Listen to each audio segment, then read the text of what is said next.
Judul renungan kita malam hari ini adalah nafiri perak.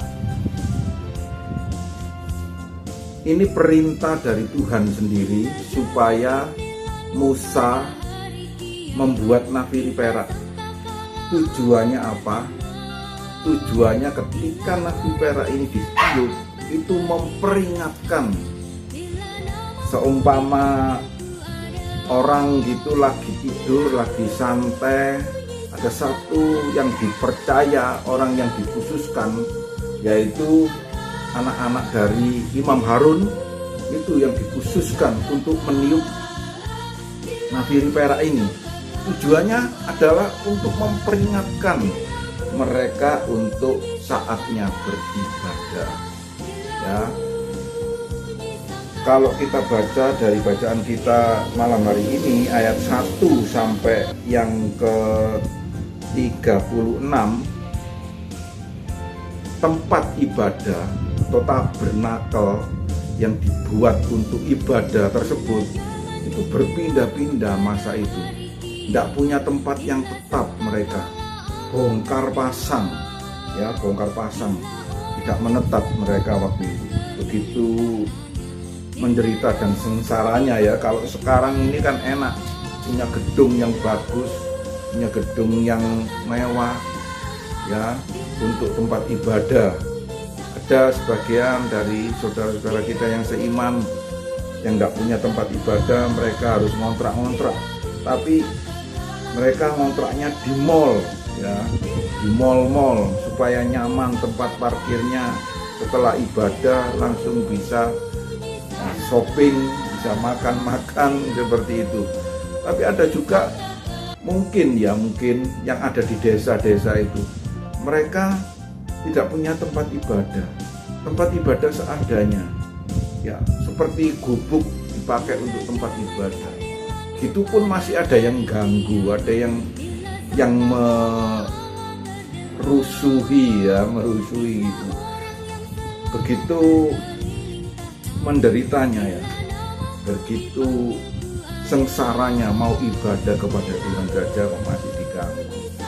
Seperti itu yang dialami di negeri kita ini. Jadi malam hari ini kita yang sedang mengalami seperti itu tidak perlu berputus asa atau mengeluh, karena teladan dari bangsa Israel sendiri, umat pilihan Tuhan, mereka berpindah-pindah tempat beribadahnya, tabernakelnya itu berpindah-pindah, bongkar pasang. Nanti ini diceritakan di sini tadi, dalam perjalanan 3 hari mereka mendirikan tabut perjanjian lagi, mendirikan tabernakel lagi bersama dengan memikul tabut perjanjian ini. Mereka berpindah-pindah dalam perjalanan 3 hari tadi, terus baru buat lagi kemah suci tadi, tabernakel untuk ibadah. Itu yang dialami oleh bangsa Israel.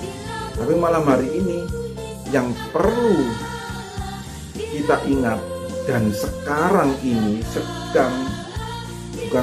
sudah ditinggalkan oleh orang-orang Kristen, orang-orang percaya, yaitu nafiri, tiupan nafiri, tiupan shofar itu ditinggalkan, ya, oleh orang-orang sekarang ini. Digantikan dengan apa? Digantikan dengan lonceng, ya.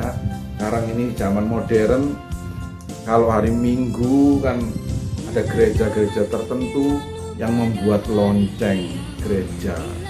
Nah, itu waktu dulu gereja-gereja zaman bangunan Belanda, tiap gedung-gedung gerejanya itu ada lonceng.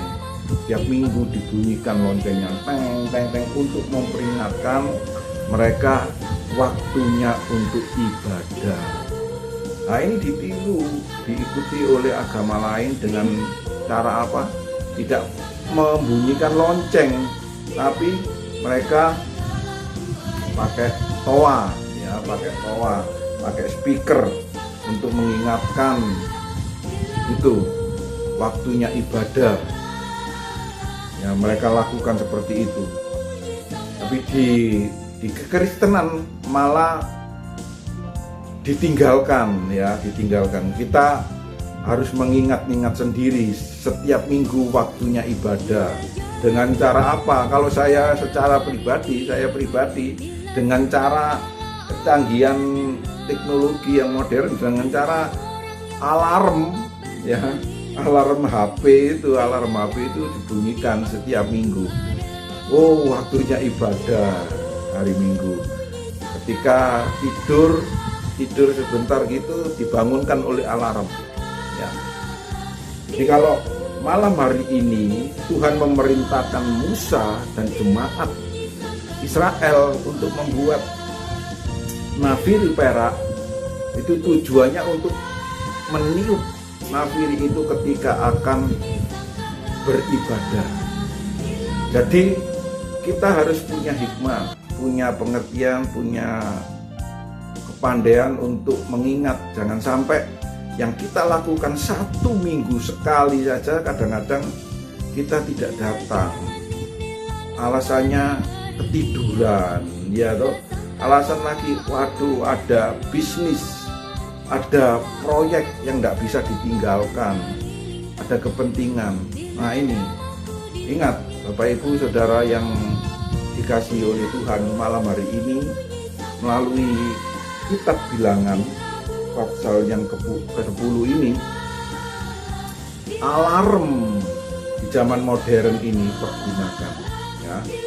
HP saudara yang tentunya pengusaha, orang-orang yang sibuk, alarm saudara pergunakan setiap minggu mengingatkan untuk waktunya beribadah. Ya paling lama 2 jam ya, 1 jam 2 jam sudah cukup 1 minggu sekali. Harusnya setiap hari, supaya iman menjadi kuat itu harusnya setiap hari. Ini sampai terlewat sampai 6 bulan sampai terlewat 6 bulan. Tapi bersyukur setiap minggu kita tetap ibadah. Hanya 6 bulan itu persekutuan pribadi bersama keluarga kecil itu yang terlewatkan. Tapi bersyukur kita tiap minggu tetap melakukan ibadah. Di malam hari ini peringatan bagi kita, warning bagi kita ya. HP saudara mulai disetel alarmnya sebagai warning, sebagai peringatan kalau hari Minggu saudara waktunya ibadah. Mau pilih yang jam berapa? Sekarang ini gereja memfasilitasi, ada jam 6 pagi, ada jam 9 pagi, ada jam 5 sore ya, 3 kali itu. Saudara pilih yang mana? Empatkan 1 minggu sekali ya. Kalau memang saudara kepingin memperingatkan dengan cara membuat nafiri atau shofar ya, buatlah itu. Nanti biar anak atau istri atau suami gantian memperingatkan.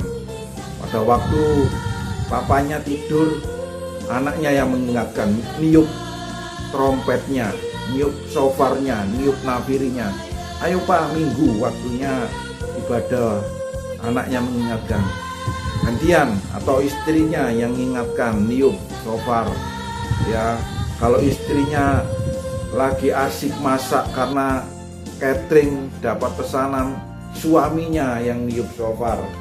Ayo Ma, waktunya ibadah Ma, seminggu sekali. Loh, ini Pak ada pesanan catering ya. Ya apa ini hari Minggu ini? Itu cateringnya kan pesennya pagi, ibadahnya ya yang sore gitu ya. Ya, kita bisa siasati.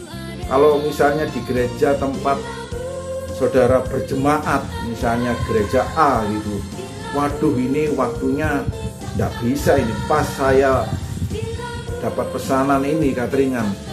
Anda ke gereja lain tidak masalah, tidak jadi masalah ya. Kalau dulu mungkin menjadi masalah, oh saya jemaatnya ini, saya jemaatnya itu, sudah terikat di sana, terikat di sini, saya tidak mau ke gereja itu karena gereja itu